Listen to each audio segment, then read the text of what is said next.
از سلاطین پیتزا تشریف دارن. پیتزای سیر و استیک ایتالیایی. قرار خودم خوشمزه ترین، بزرگترین و آسون ترین مدل خونگیشو همینجا تو پیجم بهتون یاد بدم. برای خمیر شکر و خمیر مایه و آب ولرم رو 10 دقیقه میذاریم که عمل بیاد. نمک و آرد رو هم میزنیم. وقتی که گلوله های خمیرمون تشکیل شد روغن زیتون رو هم بهش اضافه میکنیم و 10 دقیقه ورزش میدیم. بعد میذاریم 2 ساعت یه جای گرم بمونه تا عمل بیاد. فیله های نازکمون رو با روغن، نمک و فلفل و آویشن داخل یخچال به مدت همون 2 ساعت میذاریم تا مرینیت بشه.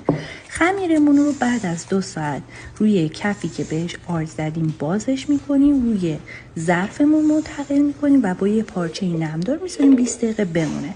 برای سسمون سیر، جعفری، کره، روغن، نمک و فلفل رو بلند میکنیم و سس سیرمون آماده میشه.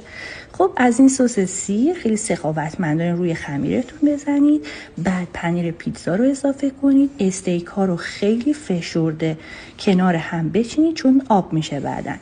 بعد بذارینش داخل فر. 1 کاسه آب هم میتونید داخل فر داغتون بذارید تا حسابی پیتزاتون اینجوری دلبر و جذاب بشه و بعد